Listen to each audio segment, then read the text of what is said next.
आखिर वो कौन सी वजह थी दोस्तों जिसके कारण जो है झारखंड को बिहार से अलग करना पड़ा था। इसकी पूरी स्टोरी में दोस्तों बताऊंगा। उससे पहले दोस्तों दो प्रश्न आपसे मैं पूछने वाला हूं जिसका जवाब दोस्तों आपको कमेंट बॉक्स में बताना है। दोस्तों मेरा पहला सवाल ये है आपसे कि दोस्तों 1963 ईस्वी में केवी सहाय जो कि वर्तमान सीएम थे बिहार के, वो झारखंड को किसी भी रूप में दोस्तों एक अलग राज्य के रूप में स्थापित करना नहीं चाहते थे। लेकिन दोस्तों उन्हीं के जो पार्टी जिसमें वो विलय हुए थे कांग्रेस, जो कि 2000 ईस्वी में दोस्तों इतनी मजबूर कैसे हो गई कि कांग्रेस ने लालू प्रसाद यादव का समर्थन इस बात पे किया था दोस्तों कि अगर लालू प्रसाद यादव जो कि बिहार से दोस्तों झारखंड को काट कर एक अलग राज्य के रूप में अगर स्थापित करेंगे तो ही दोस्तों कांग्रेस जो है वो लालू प्रसाद यादव का समर्थन करेगी और जो है लालू प्रसाद की सरकार बनाएगी। दूसरा प्रश्न दोस्तों मेरा आपसे ये है कि 1999 में दोस्तों जिस लालू प्रसाद ने ये कभी कल्पना नहीं किया था कि वो बिहार से काटकर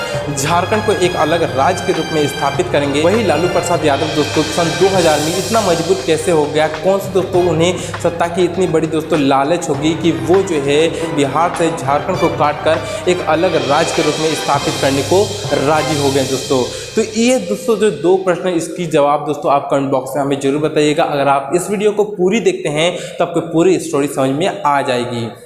दोस्तों शुरुआत करते हैं कि झारखंड को एक अलग राज्य के रूप में स्थापित करने को लेकर जो सबसे पहला नेता जो कि सामने आया था और झारखंड को एक अलग राज्य के रूप में स्थापित करने की मांग किया था, जिसका नाम था दोस्तों जयपाल सिंह मुंडा।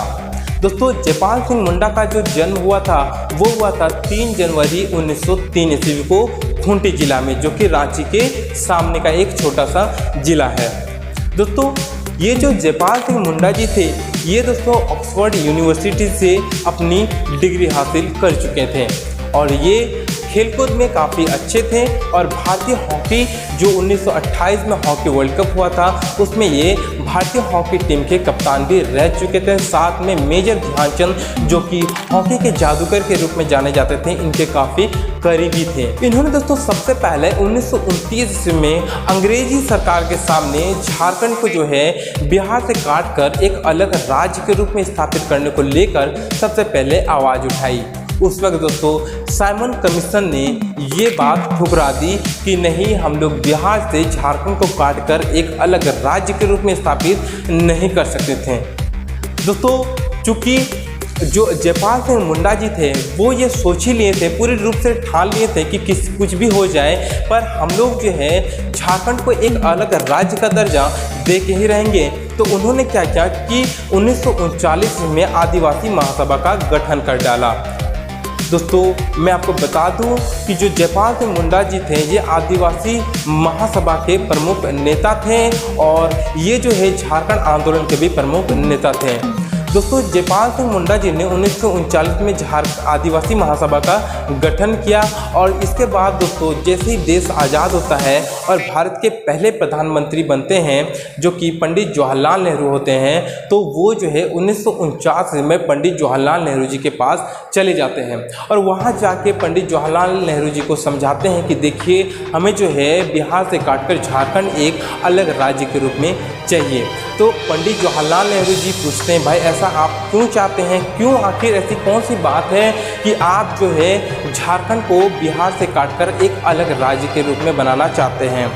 तो जयपाल सिंह मुंडा दोस्तों वहाँ पे अपने आंदोलनों में जितने भी दोस्तों उनकी महासभाएं हुई थी, रैलियाँ हुई थी, उन्होंने इस बात को कहा था और पंडित जवाहरलाल नेहरू जी को भी ये बात समझाते हैं कि देखिए जो बिहार है वहाँ की भूमि जो है वो एकदम सपाट है, वहाँ कई सारी नदियाँ हैं, वो जो है एक कृषि प्रधान राज्य है, जबकि झारखंड जो है दोस्तों ये पूरी तरीके से जंगल झाड़ वाला इलाका है। यहाँ काफ़ी सारी यहाँ की जो भूमि है वो समतल नहीं है, ये पहाड़ी इलाका है और यहाँ खनिज की बहुत अधिक मात्रा है, तो ये एक अलग राज्य के रूप में स्थापित हो सकता है। दूसरी बात दोस्तों उन्होंने ये समझाई कि यहाँ की जो जनजाति है जो कि बिहार में दोस्तों अगर बात करें तो उन्होंने कहा कि बिहार में मात्र 1% आदिवासी रहते हैं, जबकि हम लोग अगर बात करें झारखंड की तो झारखंड में कुल 24% आबादी जो है वो आदिवासियों की है। साथ में दोस्तों उन्होंने ये भी समझाया कि जो बिहार का लैंग्वेज हो वो इंडो आर्यन है, वहाँ पे बिहारी दोस्तों भाषा बोली जाती है, जबकि जो झारखंड है जो कि बिहार का उस वक्त का दक्षिणी भाग हुआ करता था, वो दोस्तों जो झारखंड की जो भाषा है वो है दोस्तों द्रविड़ भाषा। यहाँ पे दोस्तों संथाली भाषा बोली जाती है, मुंडन भाषा बोली जाती है। तो ये सारी बात दोस्तों समझाने के बावजूद पंडित जवाहरलाल नेहरू जो कि उस वक्त के प्रधानमंत्री थे हमारे भारत के, उन्होंने दोस्तों जयपाल सिंह मुंडा की बात को ठुकरा दिया और साफ साफ कह दिया कि नहीं, हम लोग बिहार से झारखंड को किसी भी हालत में अलग नहीं कर सकते हैं। तो ऐसे में दोस्तों वहाँ पे दोस्तों जयपाल सिंह मुंडा जी को काफ़ी बड़ी दोस्तों वहाँ पे चोट लगी, वो बिल्कुल टूट चुके थे। तो उन्होंने सोचा कि नहीं, उन्होंने जब ठाना था कि नहीं हम एक झारखंड को अलग राज्य के रूप में स्थापित करके ही रहेंगे, तो उन्होंने दोस्तों 1949 में जो आदिवासी महासभा थी उसका नाम बदलकर उन्होंने दोस्तों कर दिया झारखंड पार्टी। अब जो ये दोस्तों पार्टी उन्होंने स्थापित की थी, ये जो पार्टी थी ये दोस्तों पूर्ण रूप से अब बिहार की जो विधानसभा और लोकसभा का जो चुनाव होने वाले थे उसमें ये पार्टी बढ़ चढ़ के हिस्सा लेने वाली थी। इनका दोस्तों साफ मकसद था कि कुछ भी हो जाए लेकिन हम लोग जो है झारखंड को एक अलग राज्य के रूप में स्थापित करके ही रहेंगे। जयपाल सिंह मुंडा दोस्तों उस वक्त के प्रमुख नेता जो दोस्तों झारखंड को एक अलग राज्य के रूप में स्थापित करना चाहते थे, उन्होंने पूरी जोर अपनी लगा दी दोस्तों, और देखते ही दोस्तों ये जो पार्टी है दोस्तों ये काफ़ी प्रोग्रेस करती चली गई। दोस्तों यहाँ पे दोस्तों बात आपको बता दूं कि दोस्तों 1963 आते आते बिहार की राजनीति में झारखंड पार्टी पूरी तरीके से घुस चुकी थी। अब जो यहाँ की जो सरकार बनती थी दोस्तों, जो झारखंड सरकार और जो बिहार की सरकार थी ये दोनों मिलकर दोस्तों वहाँ बिहार में सरकार बनाती थी। 1963 में दोस्तों अब हम लोग आ जाते हैं 1963 का जो दोस्तों इलेक्शन हुआ था और उसके बाद दोस्तों केबी सहाय जो है वहाँ के सीएम बने थे, प्रेजेंट सीएम थे वहाँ के 1963 में केबी सहाय। दोस्तों 1963 में हुआ ये था कि जो बिहार का दक्षिणी भाग है जो कि अभी वर्तमान में झारखंड में है, वहाँ की जो 32 की 32 सीटें थी दोस्तों वो पूरी तरीके से दोस्तों झारखंड पार्टी को एक तरफा दोस्तों यहाँ पे मिल चुकी थी। अब यहाँ के जो प्रमुख नेता थे जयपाल सिंह मुंडा, इन्होंने दोस्तों अपनी आवाज़ को पूरी तरीके से दोस्तों बुलंद कर दी कि नहीं, हम लोग जो है अब झारखंड एक अलग राज्य के रूप में स्थापित करके ही दम लेंगे। तो यहाँ पे जैसे ही दोस्तों केबी सहाय जो कि वहाँ के प्रेजेंट सीएम थे, उन्होंने अपनी दिमाग लगा दिया कि किसी भी हालत में दोस्तों वो झारखंड को अलग नहीं होने देंगे। तो केबी सहाय ने क्या किया कि जो जयपाल सिंह मुंडा जी थे उन्हें दोस्तों अपने ही पार्टी से अलग कर देते हैं। यहाँ पे दोस्तों काफ़ी एक बड़ी दोस्तों यहाँ पे राजनीतिक दोस्तों साजिश केबी सहाय ने यहाँ पे चली और जयपाल सिंह मुंडा को जो है वहाँ पे उन्होंने अलग कर दिया, पार्टी से हटा। 1963 से जैसे ही दोस्तों जयपाल सिंह मुंडा को पार्टी से बाहर का रास्ता दिखा दिया गया केबी सहाय के द्वारा, तो ये जो दोस्तों आंदोलन था ये पूरी तरीके से दोस्तों मुँह के बल गिर पड़ा और जो झारखंड का दोस्तों मांग था वो पूरी तरीके से एक सपना की तरह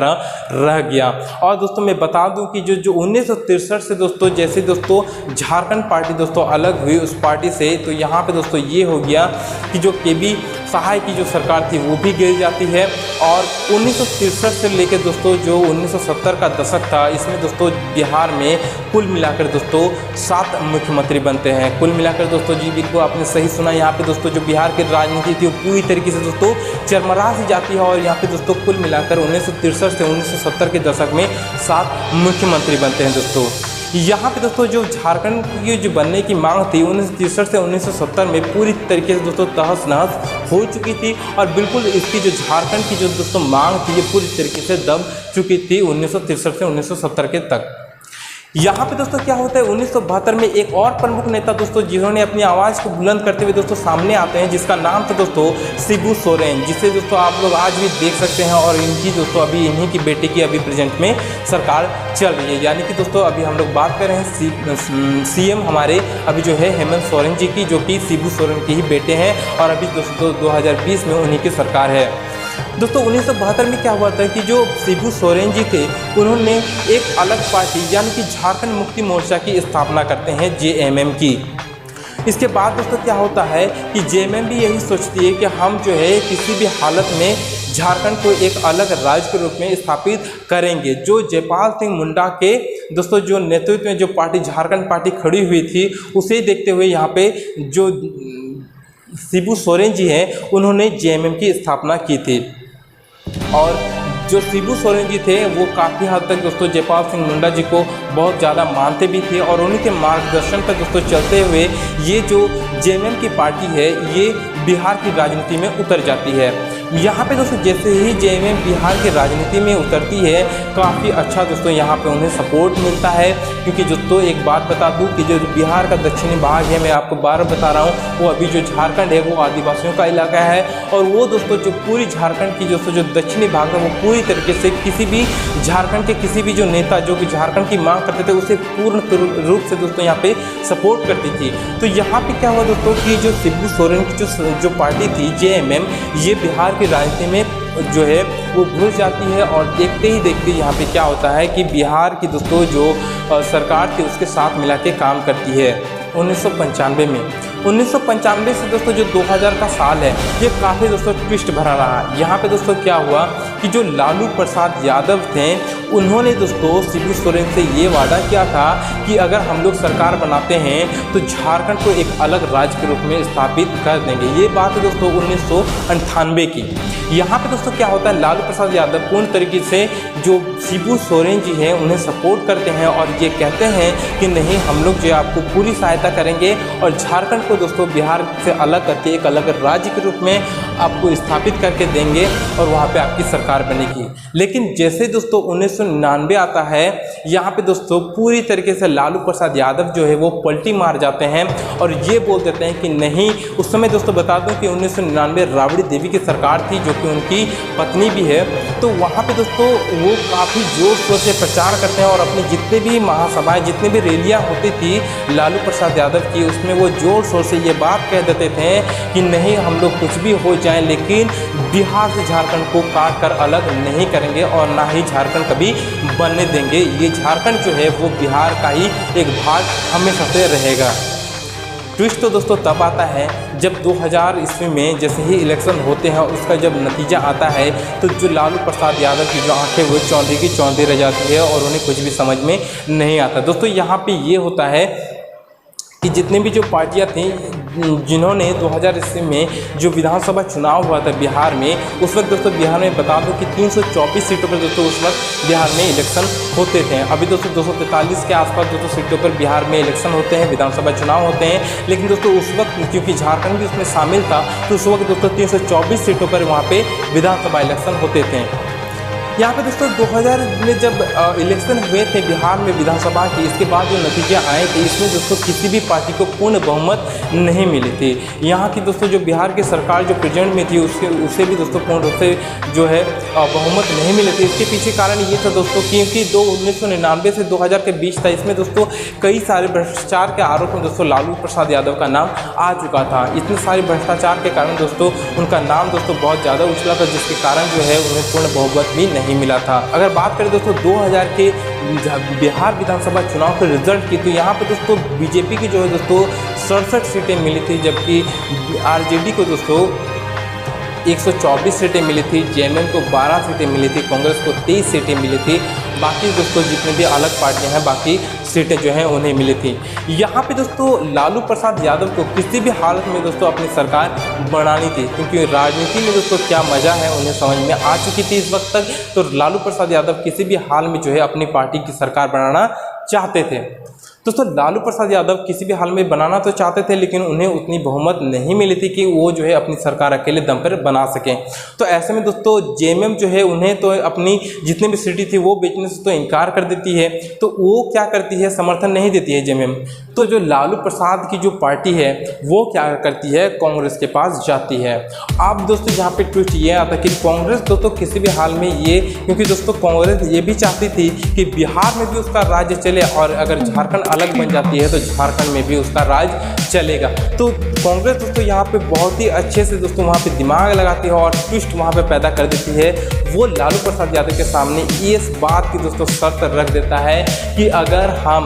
कांग्रेस कहती है कि हम आपका साथ करेंगे, लालू प्रसाद यादव से कहती है कि हम आपका साथ देंगे, परंतु आपको एक काम करना पड़ेगा। अगर आपकी सरकार बनती है तो आपको झारखंड को एक अलग राज्य के रूप में स्थापना करना पड़ेगा। अब दोस्तों यहाँ पे लालू प्रसाद यादव पूरी तरीके से फंस जाते हैं। अगर वो दोस्तों बीजेपी के पास जाती, अगर दोस्तों लालू प्रसाद यादव बीजेपी के पास जाता तो बीजेपी दोस्तों किसी भी हालत में अपनी सरकार बनाना चाहता वहाँ पे, और बीजेपी चाहता कि वो वहाँ का जो सीएम हो वो बीजेपी से हो, जो कि लालू प्रसाद यादव किसी भी हाल में वहाँ पे उस वक्त नहीं चाहते थे कि कोई भी बीजेपी का जो नेता है वो बिहार का सीएम बने। तो इसीलिए दोस्तों लालू प्रसाद यादव पूरी तरीके से वहाँ पे चारों तरफ से घिर चुके थे। तो अंत में दोस्तों ये होता है कि बिहार को दोस्तों, बिहार से झारखंड को अलग करने के जो कागजात थे उसमें कांग्रेस लालू प्रसाद यादव को मना लेती है, और लालू प्रसाद यादव पूरी तरीके से मजबूर होकर उस वक्त जो है उस कागजात पे साइन कर देते हैं और ये बोल देते हैं कि ठीक है, अगर मेरी सरकार बनती है, अगर आप मेरा समर्थन करते हैं तो मैं झारखंड को दोस्तों बिहार से अलग कर दूंगा। तो इसमें दोस्तों बिहार से दोस्तों उस वक्त क्या हुआ कि जब लालू प्रसाद यादव मान गए तो कांग्रेस ने उनका समर्थन कर दिया और लालू प्रसाद यादव की सरकार बन गई। यहाँ पे दोस्तों सबसे फ़ायदा हुआ, एक तो दोस्तों लालू प्रसाद यादव का समर्थन करके वो बिहार की राजनीति में भी पूरी तरीके से अपना कब्जा बसा लिया, और दूसरी तरफ दोस्तों झारखंड की जो राजनीति थी, जो कि दोस्तों अभी भी जो है जेएमएम और कांग्रेस मिलकर दोस्तों यहाँ पे गठबंधन की सरकार बनाती है हमारे झारखंड में। तो दोस्तों झारखंड में दोस्तों पूरी तरीके से दोस्तों कांग्रेस घुस गई, क्योंकि दोस्तों कांग्रेस ने ये जो शिबू सोरेन जी थे उनसे ये वादा किया था कि अगर हम लोग दोस्तों यहाँ पे मिलकर काम करेंगे तो काफ़ी अच्छा होगा, और कांग्रेस ने उनसे पहले ही हाथ मिला लिया था और कहा था कि अगर मैं आपको झारखंड दे दूँ तो क्या आप मेरे साथ यानी कि कांग्रेस के साथ मिलकर काम करेंगे। तो उस वक्त शिबू सोरेन ने दोस्तों उनकी बात को मंजूर कर लिया था, और दोस्तों नतीजा ये है कि आज भी दोस्तों जेएमएम जो है कांग्रेस के साथ मिलकर झारखंड में सरकार बनाती है। आई होप दोस्तों कि ये जो पूरी स्टोरी है आपको समझ में आ गई होगी। दोस्तों वीडियो पसंद आए तो एक लाइक कर देना। आज के लिए इतना ही। जय हिंद, जय भारत।